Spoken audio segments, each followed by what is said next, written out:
Hi, my name is Arthur Robinson Jr. I am the creator of PowerfulInterviews.com and I'm a partner of NationalDiversified.com. I want to welcome each and every one of you to this phenomenal video. In this interview, you're going to experience life-changing information that you will not find anywhere else. I have secured an incredible interview with a great friend of mine, successful businessman, international speaker. His name is Joel Salatin. Joel Salatin is an American farmer, lecturer, best-selling author of 2 phenomenal books. His first book is called Solid Bar Beef, and his second book is called You Can Farm. It's the entrepreneurial's guide on how you can start and create your own farming enterprise.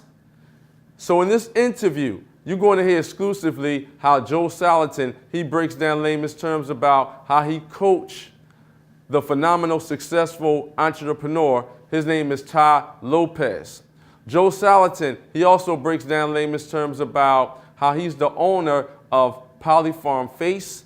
That is his farming business, and how he actually grew up on the farm by growing and developing his own farm. Also in this interview, my great friend Joel Salatin, he breaks down layman's terms about how he has 6,000 urban customers. He also mentions how you can grow your own vegetables organically and much, much more. So remember, this is not BS information. The right information will change your current situation. Wealthy people, they take advice from other wealthy people, and unfortunately, broke people, they take advice from broke people. So right about now, go get your pen and your pad, sit back and relax, and write down some notes. In this interview that I'm going to reveal to each and every one of you with my great friend, successful businessman, a phenomenal farmer. His name is Joel Salatin. This interview, it will change your life. And don't forget to subscribe to my YouTube channel. That way you be well informed when I publish more underground, informative audio interviews. So, check it out. Without further ado, I'd like to welcome the one, the only, the powerful Joel Salatin to the show. Hi, Arthur. What a privilege to be with you. Thank you very much. Well, I'd like to thank you, Joel, for taking time out of your busy schedule to educate me and the listeners worldwide about your phenomenal book, You Can Farm, and about your phenomenal brand, Polyface Farms. I gladly appreciate it. Thank you. Well, let's get into the discussion. To everyone that's listening, I highly recommend go and get your pen and your pad right now. My great friend Joel Salatin is going to break down layman's terms about the power of farming, and we're definitely going to talk about his phenomenal book, which is called You Can Farm. Is that correct, Joel? Yes, that is the title. I think the subtitle is the Entrepreneur's Guide to Start and Succeed in Your Farming Enterprise. Now, what I'd like to know, Joel, can you explain to the listeners in layman's terms, who is the powerful Joel Salatin? How long you been in your powerful industry, and what is your expertise? Well, we grew up here. I grew up here on the farm, and as a 10-year-old, I started a flock of laying hens and sold eggs in the neighborhood, and then it grew through my teen years and sold on the curb market, which was kind of a precursor of today's farmers markets. So I cut my teeth on direct marketing and entrepreneurship in seeing the farm not as a cog, as a colonial serf in a colonial economy, which is what most farmers are in, where they just sell wholesale and they take whatever price they can get and hope for the best. Entrepreneurial farmers, we actually try to wear those middleman hats and value add and get a higher price. So and get that whole retail price, own the customer. And so that's what I grew up doing. And when I came back to the farm full time, September 24, 1982, I just took those ideas from my parents and the ecological ideas of moving everything, mobile infrastructure, low capital infrastructure, retail selling, and essentially we started in and it was pretty nip and tuck for the first couple of years, but the customer base grew, and our ability to produce better and more efficiently grew, and so that now today we have about 6,000 urban family customers that we service, and about 50 restaurants, about 1,000 families here on the farm that come and buy things, and we service a farmers market, and it's not big by Wall Street standards, but in this movement we've been extremely successful and very blessed, and the main thing is that while doing all this, we've grown our soil from 1% organic matter to 8% organic matter, so we've sequestered millions of tons of carbon. We have every species of bumblebee in Virginia is on our farm. Our pollinators are prolific. We have tremendous spider counts. Spiders are the lions of the insect world. So our spider counts are through the roof, way over normal, and the diversity of birds is high. I mean, so the wildlife is better, the earthworms are better, the soil is better, the pollinators are better, and we're producing 4 times the county average. So that's not to brag on us. It's to brag on the beauty of natural templates and the choreography of nature, synergy, and symbiosis. That's the brag. Wow. Now, you have 50 restaurants, 10 retail outlets, and you are a outside-the-box phenomenal farmer.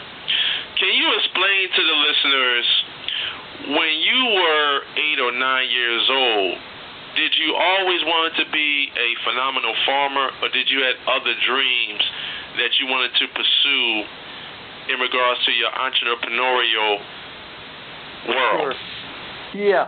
Well, from my earliest memory, I wanted to be a farmer, and Arthur, how when you get older, sometimes just perceptions that you had as a child, they don't really come into definition until you get older and look back at them and say, now I connect those dots as you kind of growing up, and so for me, I think that my persona, my self-identity was in this dream of being nestled in abundance. To be able to step out the back door and be surrounded by natural beauty, but especially to know I've got food, I've got fiber, I've got energy, wood, I've got things to do with, and there's a tremendous satisfaction, security. There's a humble participatory aspect that my hands and my feet can actually touch. The wildlife, the nature, the abundance, the soil. This is a kind of soul level yearning. I mean, Richard Louv wrote Nature Deficit Disorder and kind of coined that term of how the average person today is so removed from our ecological umbilical that we grow up and then we have yearning for these encounters with something that's real and not just cyberspace and video tube, whatever. And so as a child growing up, yes, I always wanted to be a farmer, but I think it was a way for me to really place myself firmly and securely into this ecological nest. And so today, when I step out the back porch, I'm extremely cognizant of this abundance. You know, we live in a time when a lot of people are concerned about scarcity. You know, we're going to run out of this. We're going to have enough food. Are we going to have enough soil? Are we going to have enough water? Are we going to have enough energy? You know, it's a time of a lot of fear of scarcity and running out. And my thing is actually, you know, this planet is a place of incredible abundance. Now, we have through our policies, we have made a lot of scarcity, but scarcity is not necessary, and we have proven with our farming models that even as we've produced more and more and more, the whole commons can be lifted up. We're not polluting the water. We're not making the air more unbreathable. We're not destroying the soil or earthworms. All of those things are all those boats are rising at the same time, and that's a pretty hopeful idea, especially when you realize that my hands and feet can participate in that healing. That's an extremely affirming notion. Wow. This is an incredible interview, and I appreciate you coming on my show today, Joel. Joel, can you explain to the listeners what is the difference between grass-fed cattle versus toxic cattle? Well, the herbivore is primarily a fermentation, an anaerobic fermentation fat for cellulitic structure, for biomass, cellulose, like sauerkraut, except instead of cabbage, it's clover and fescue and orchard grass and timothy and whatever.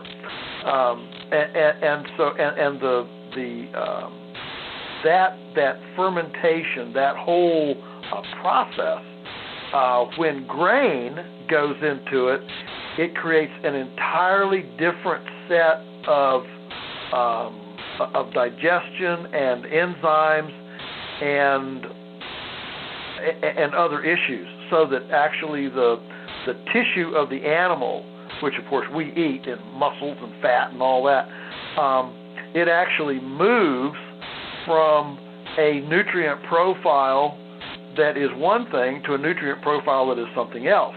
For example, it only takes 14 days of grain feeding to chase all the conjugated linoleic acid, out of the herbivore's body. Well, you say, well, what's so important about conjugated linoleic acid? I never heard of that before. We, like most Americans, we don't normally say conjugated linoleic acid because it's too hard to say, and so we say CLA. Americans don't talk in multisyllabic words, right? So everything's got to be shortened down to a short thing. So CLA. Well, CLA is a complex carbon chain that is bouncy. Think of it like bouncy packing pellets in a box to keep something fragile from breaking when you're shipping it, and it's that bounce, and it serves a lot of functions. One is to keep the synapses pliable, in our nerve endings. So to keep that synapse, the whip aspects of it, to be able to keep that really pliable. It also is one of nature's number one anti-carcinogens. So for a long time, I'll give you an example. For a long time, people wondered how in the world in Argentina, where they, red meat's supposed to cause cancer, right? And so, but in Argentina, the per capita consumption of red meat in Argentina is about 152 pounds a year. Now in the U.S., it's less than 70, right at 70. So we're talking about, 152 pounds a year. That's almost a half a pound per day per person, every day.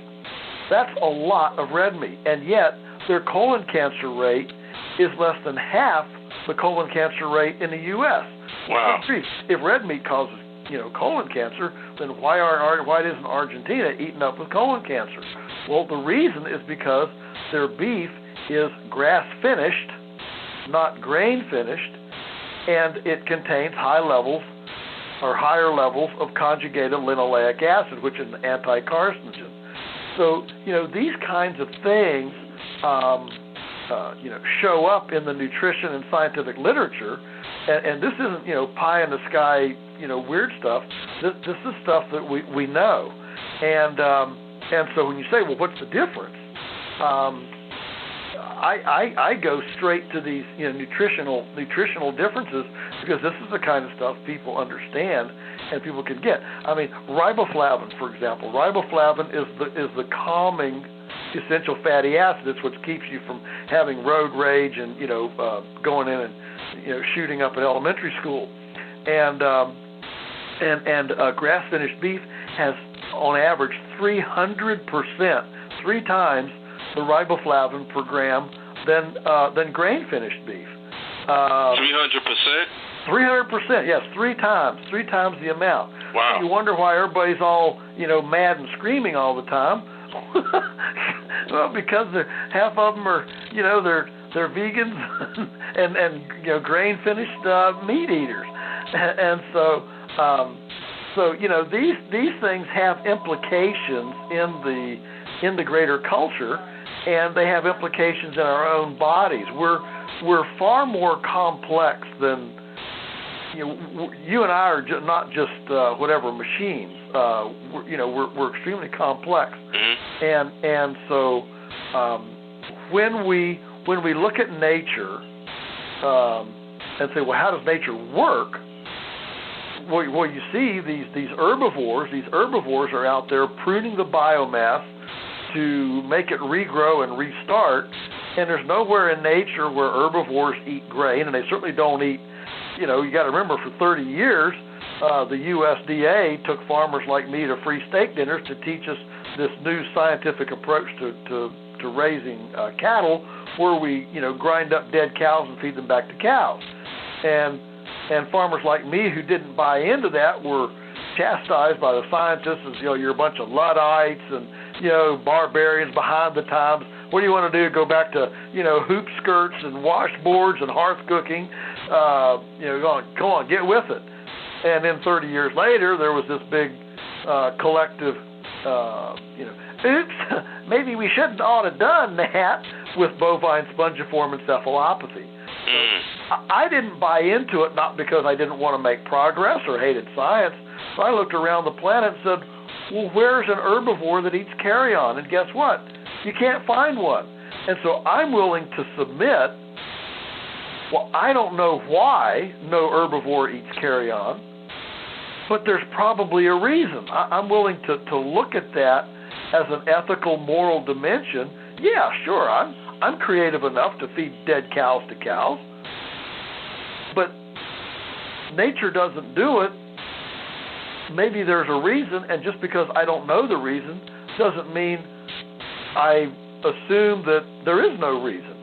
And sometimes these things lag a while. I mean, it took 20 to 25 years to finally connect DDT to 3-legged frogs, infertile salamanders, and a dead zone the size of New Jersey in the Gulf of Mexico.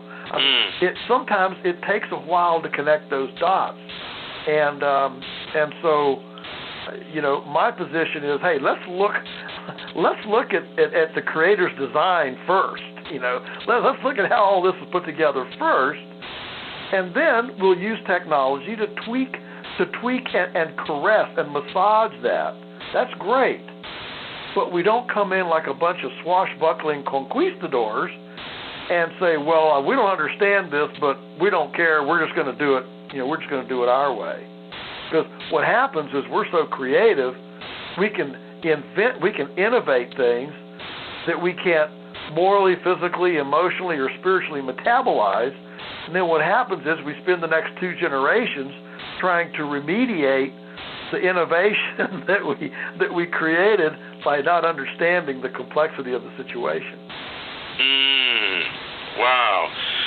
So you are what you eat, but people love to eat, but people don't eat to live. Yeah, that's right. That's right. Yeah, and we need to be we need to eat with understanding, with conscience. We need to take as much interest in our body's fuel, certainly, as we do the latest dysfunction in the Kardashian household. The average American is more interested and excited and knowledgeable about what's going on in the Kardashians than what's going to become, flesh of their flesh and bone of their bones at 6 o'clock. And unless and until that value system changes, we're going to continue down this path of cheap food and deficient nutrition and all sorts of problems. The U.S. leads the world. There are things you'd like to lead the world in, but the fact that we lead the world in diabetes, obesity, heart disease, leukemia, autism, these are not things to pound our chest and say, hey, look, we're number one. That's not the place to be number one. And I would suggest that this acceleration of non-infectious disease issues is directly related to our acceleration of nutrient deficiency in the diet. When you're not supposed to be eating things that you can't pronounce and need a chemistry lab to make. And we're the first culture in history that has ever routinely done it. And look at our medical problems. Look at our issues. And so I kind of agree with Michael Pollan. We probably he wrote the Omnivore's Dilemma, the New York Times bestseller. He says we probably shouldn't eat what wasn't. We probably should limit ourselves to eating what was available prior to 1900. That's kind of a tip over point in food, and it's probably a good benchmark. And of course, we can all be thankful that hot dogs were introduced at the 1890 World's Fair. So they they just squeaked in, with 10 years of grace before 1900. Wow. So, from your opinion, white flour, white sugar, tap water, pork products, is that basically a menu of death? Well, yeah, absolutely, because it takes out all of the strong biological components and creates not only an unnatural balance in our food. I mean, goodness. In 1979, when the USDA came out with the first, the food pyramid, and put Twinkies and Cocoa Puffs on the bottom, you can trace the obesity and type 2 diabetes move in the country. You can trace those and place them directly over the consumption. As soon as that thing came out, within a few years, our intake of wheat had jumped 200%. We doubled our consumption of wheat products, and now, of course, we have gluten problems, and who has ever, if anybody's over 50 years old, I challenge them to think back to their elementary school days and think if you ever heard the phrase food allergy. You didn't hear that, back in the 60s. You didn't hear gluten intolerance. If you were having a church potluck dinner, or somebody, or parents were bringing food to a shindig at school, you didn't have all these dietary issues, and we can't have peanuts in the same classroom. This kid's going to go into a seizure if he smells peanuts. We didn't have those kinds of things, and I think that in a great big kind of a philosophical, spiritual sense, it only stands to reason that when we so abuse the land that it produces inappropriate food, and we and we abuse our bodies with inappropriate fuel, it doesn't take a rocket scientist to realize that this food, the animals, the plants, the ecology of our food system is going to rebel. It's like when I was growing up, we never heard the word E. coli, Salmonella, Listeria, Campylobacter. I mean, bovine spongiform encephalopathy. I mean, we never heard those words, and yet today every young person can just say them as if they're part of the lexicon. And my point is that this is a brand new lexicon in our day that is essentially nature on her knees begging us, enough, please stop. The question is, are we listening? Will we listen? And it's only right. It's only nature batting last that this food and farm system that we have assaulted with factory farms, with chemicals and herbicides and fake fertilizers that we've assaulted for these couple of generations now. It's only right that it would turn on us, and what has always been our nourishment becomes our sickness. You are experiencing a life-changing, powerful interview, and you are hearing it first from Arthur Robinson Jr.'s PowerfulInterviews.com. Now, I don't eat fast food no more. I stopped eating McDonald's, Burger King, Wendy's, KFC, and I heard that KFC chicken is not even real chicken. And I've seen your phenomenal farm at Polyface Farms, and your farm is absolutely immaculate. It's beautiful. It's not like these factory farms where they are nasty. Can you explain to the listeners what differentiates your farm at Polyface Farms from the other factory farms that are horrible and nasty? Yeah, well, thank you for the question. It's a good one, and I'll try to be very, very brief here. For one thing, our animals are on pasture as opposed to being locked up in a house. So they get fresh air, they get sunshine, they get exercise, they get salad in the form of clover and plantain and grass and things. And so there's an entirely, they're not breathing in fecal particulate all day, and as a result, they stay much healthier. We don't have to use antibiotics. We don't vaccinate. We don't medicate. So our animals don't do drugs. It's a completely different system. Another thing is that because we move them all the time, they're not in their own excrement every day. So the cows get moved every day, the meat chickens get moved every day, the egg layers get moved, every other day or every third day. So the pigs get moved every few days, and so everything's on new, clean ground all the time. So for the most part, the land is resting, and it's only touched by something, a couple of days a year that are spread out throughout the entire season, which means that we're not concentrating manure and urine and pathogens. We're not concentrating those in an incubation spot like a factory farm and all the odors and smells and pathogens that come with that. Rather, it's a decentralized, it's a balanced ecosystem situation where you're not overrunning the land or overrunning a spot, which means it smells great. It's compatible with wildlife. It's compatible with all the whole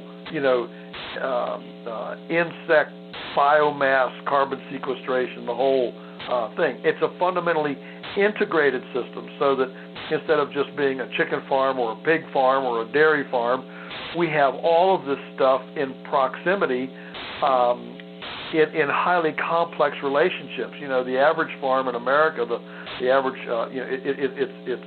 it's single species or monospeciated as opposed to multi-speciated, and it's highly segregated as opposed to integrated. And I realize those are very powerful words, but you know, I like powerful words because they help to explain. We have taken all of this beautiful diversity and integration that nature uses, you know, where the birds follow the herbivores and the plants have rest and the animals move, and there's this kind of choreography. This I call it a ballet in nature, and we've taken all that beauty, and we have segregated it. We have taken that integrated circle and we've segregated it. So now, you know, the fertilizer comes from the Middle East, and the corn is grown in one place, and the animals are grown in another place, and the manure goes to another place,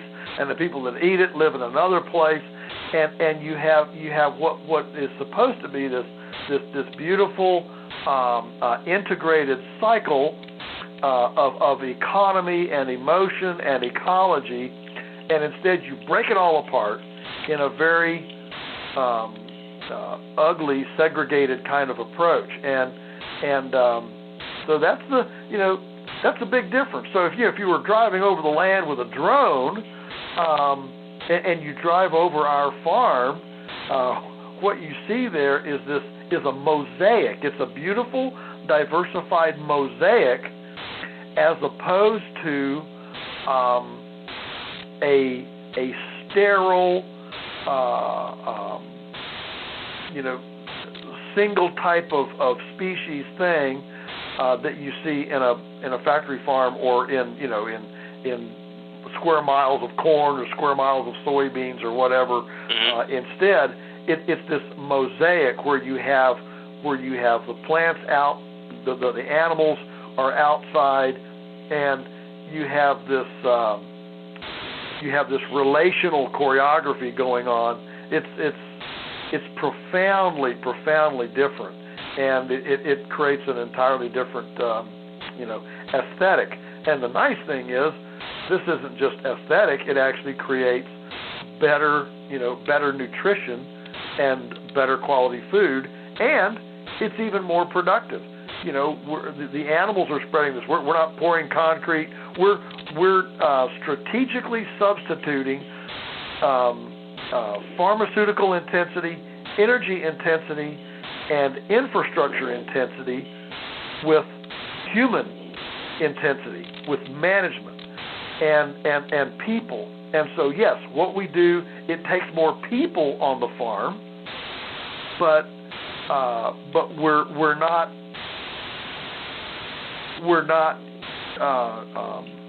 extracting the wealth of the rural in order to create artificial wealth, if you will, in the centralized urban sector. Instead, we are taking that urban sector wealth and we're spreading it evenly across the rural environment. You know, we're a jobs machine. You know, boy, people talk about wanting to make jobs. We make jobs, and we put jobs out here in the countryside. So instead of having a bunch of lab technicians making antibiotics to keep the animals healthy in a factory farm that doesn't have any people on it, we take all those people, put them in a beautiful setting, let them interact with nature, and actually viscerally participate in landscape and food system healing. And I would suggest that we desperately need these kinds of jobs that create a sacredness and even a righteous place for people to do something besides just sitting in a Dilbert cubicle working for the man. Wow. Now, Joel, you talked about energy intensity and infrastructure intensity, so you basically have a system on your farm. From your own perspective, do you think that factory farms will adopt your infrastructure on regards to how you raise your cattle, or do you think they're just stuck with the old paradigm in regards to, toxicing their cattle? Yeah, well, the problem is that the ringleaders of the status quo never go softly into the night. Wow. I mean, paradigm disturbance is never easy. It's tough, right? I mean, look at what Uber did to taxi drivers. Look at what Amazon's doing to big box stores and Walmart. So these disruptors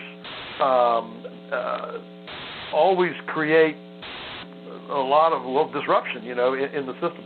And so for sure, right now, the factory farming system, calls people like me bioterrorists, because they say my unvaccinated, unmedicated chickens are going to commiserate with a red-winged blackbird or an indigo bunting, because we have so many of them out here. And of course, our chickens have to be sick because, wellness comes from a syringe or a bottle, right? I mean, you can't have wellness without having a pharmacy behind it.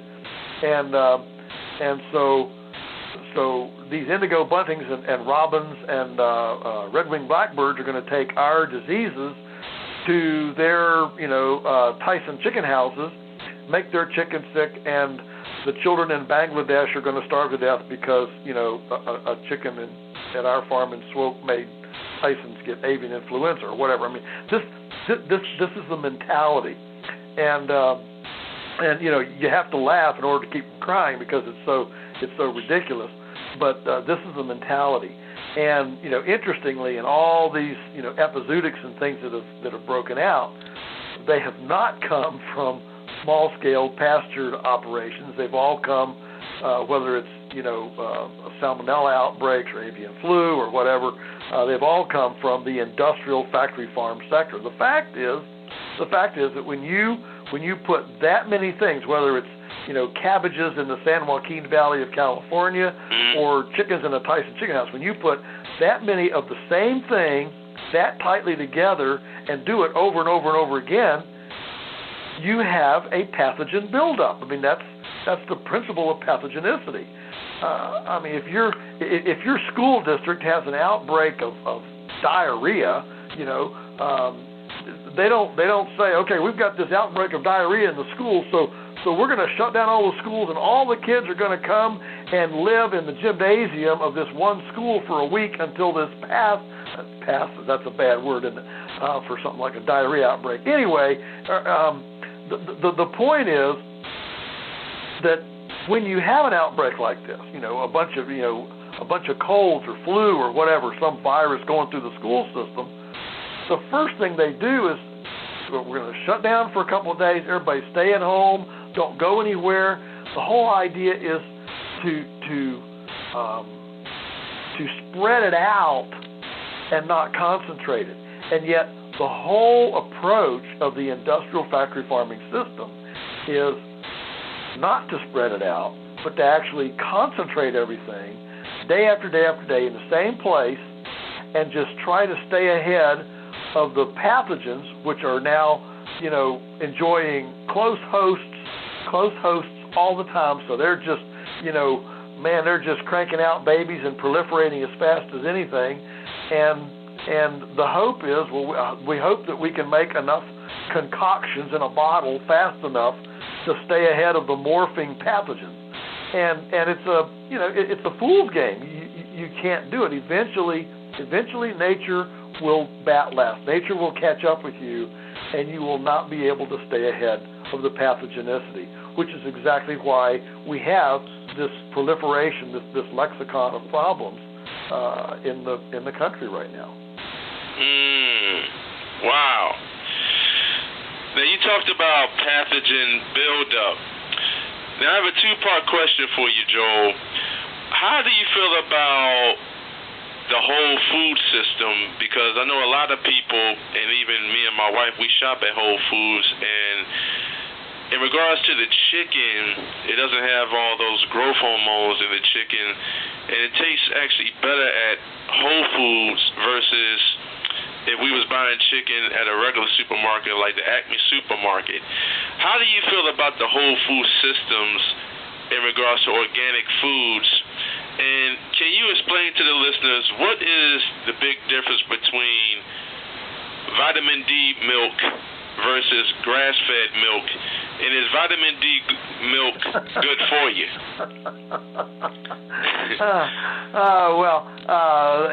You really did two different kinds of questions there. Let's take the milk one first. Look, grass-finished whole milk, where a cow's on pasture, and maybe you give her a little cup of sweet feed just to keep her nice and tame, wanting to come up and be milked, but basically she's grass-finished. That is a totally natural product, and it has everything in it that you need.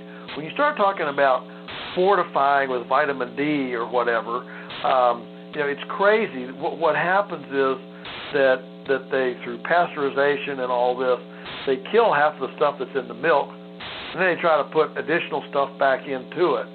And the nutrient density of truly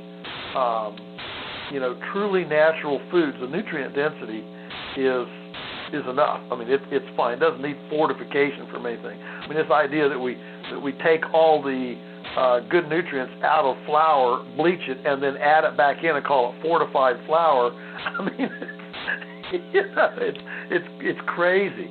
I'm not into all the fortified stuff. Just squeeze the nipple and give me the milk. That's fine.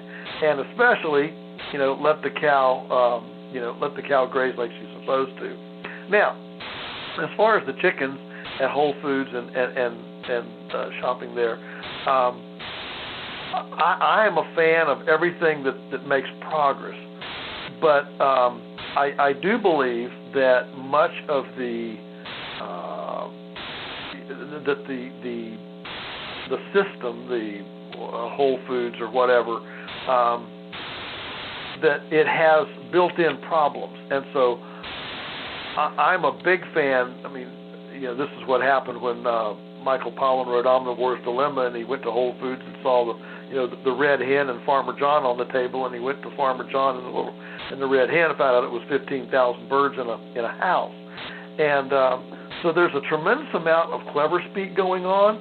There's good stuff at Whole Foods. There's bad stuff at Whole Foods. And so I'm a big proponent of know your farmer, know your food.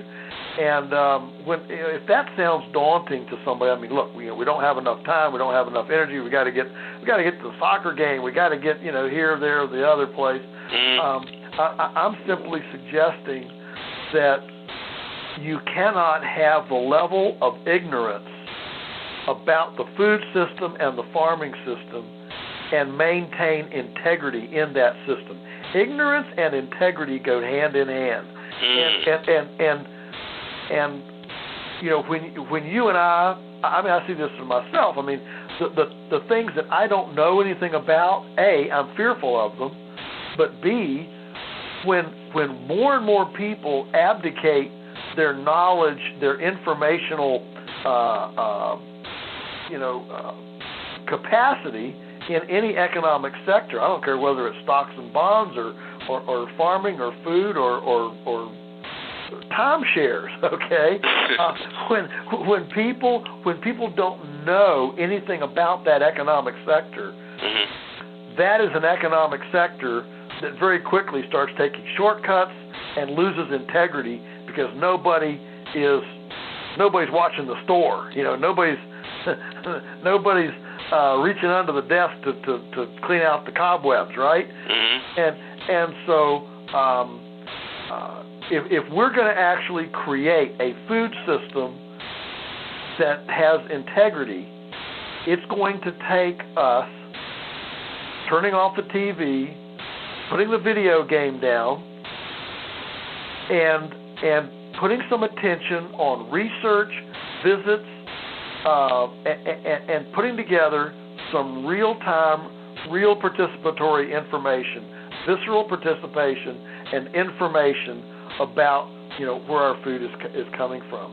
And so I do not buy for a minute the whole industrial organics. Industrial organics has become compromised up the wazoo now. And again, I've been in some Whole Foods that have some great stuff. I've been in Whole Foods that have awful stuff. And so it's up to you and I to actually do our homework and view it as homework. It's okay, and actually find the really good stuff. And so I can assure you, Whole Foods chicken might be better than Tyson chicken. Mm-hmm. But when you start going to pastured chicken, where it's actually out on green grass, moved all the time, and often in much smaller batches, it's going to take a quantum leap, above what you're seeing there at Whole Foods. And that's not going to fall in your lap. It's going to take a little bit of sleuthing to find those farmers in your area that have this stuff. Hopefully, with electronic aggregation, it's going to become easier and easier and easier to get this stuff.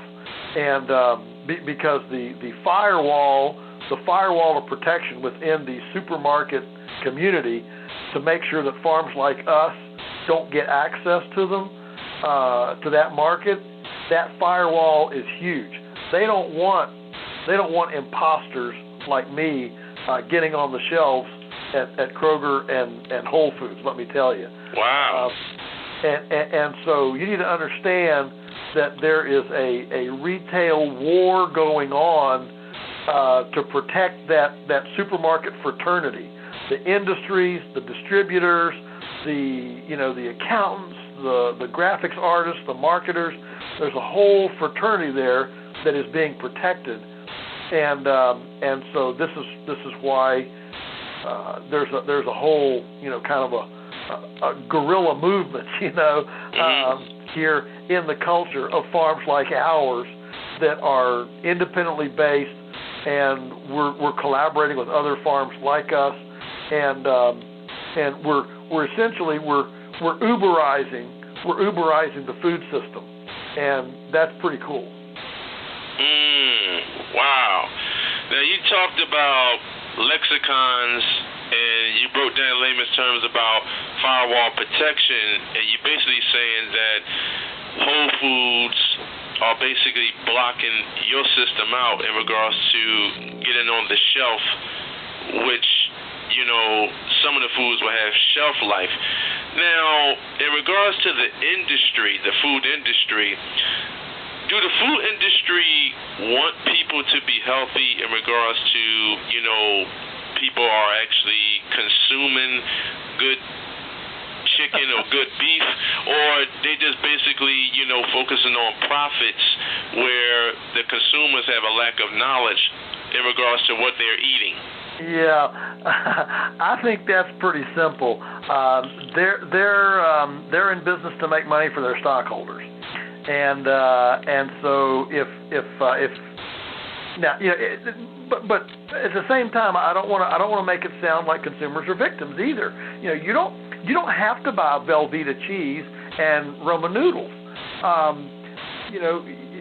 When people say, I can't afford good food, I say, well, let's open the refrigerator.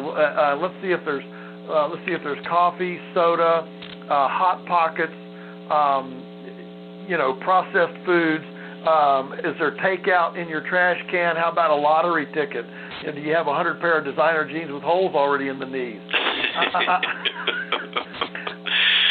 I mean, the truth is there is a lot of money out there, and yes, there is absolute poverty. I understand that, and I don't want to belittle, hurting people. But I also know that many quote unquote, impoverished situations are are not. They're primarily money spending problems, not inherent poverty.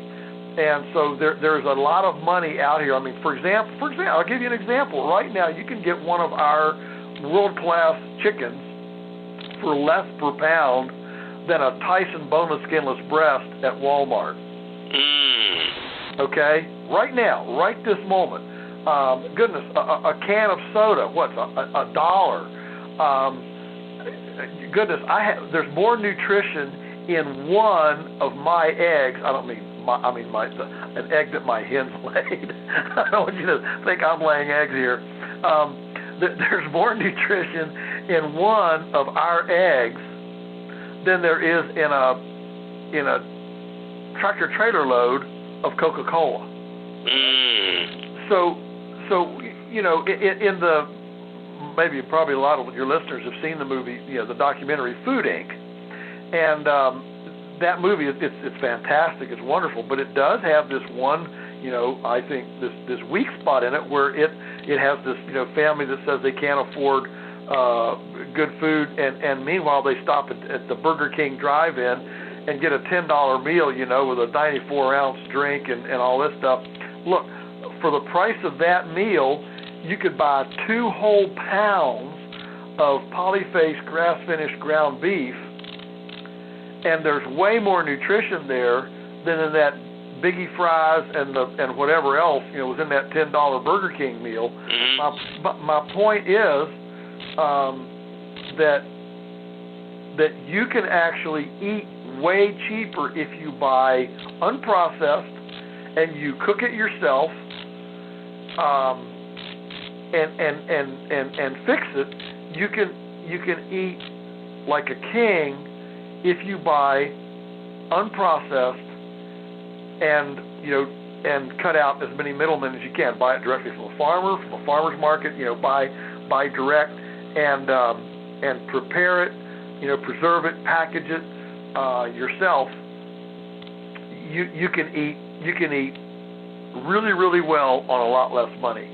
And so what people are paying for is convenience. They're paying for the convenience. And convenience is an option. 30% of all food in America right now is consumed in automobiles. That's an amazing statistic. You don't have to buy single serving stuff. I've decided that the distinguishing characteristic of a person who truly gets the food system is, are you eating leftovers? Because if you don't have any leftovers, you're not cooking from scratch. If you're not cooking from scratch, you're paying twice as much as you need for food. So there's a seamless point from acquiring unprocessed to cooking from scratch to eating as a family to having leftovers. Wow. So that's the badge of honor. When somebody flips open their little Tupperware thing and has leftovers from last night's dinner, then I know there's the person that gets it. That's the badge of honor. Joe, I appreciate you coming on my show today, because the whole premise of my show is to educate entrepreneurs and business owners on a worldwide scale that they can actually live the life that they truly desire, but they have to be open to these important principles. So I don't like what I see what's on the news, so I create my own news. That's a great option. Do you even call them go lights instead of stop lights?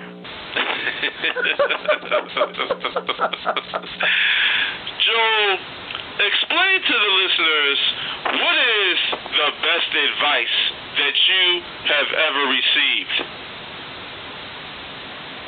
Oh my, best advice I've ever received. Probably love your neighbor as yourself. That's probably as good as it gets.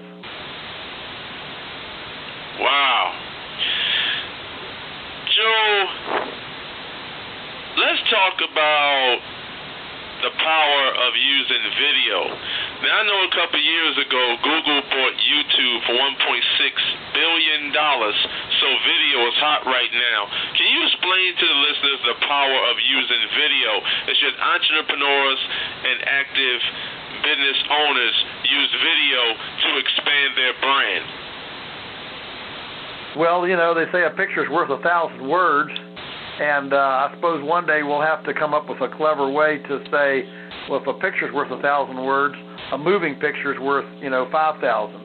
But yeah, there is something. We are definitely turning into the video generation, which really pains me because I love books. I like to read books. I like to write books. I'm a book lover, but I very much appreciate the whole video phenomenon, and so we obviously as a business we certainly use social media. We use short videos.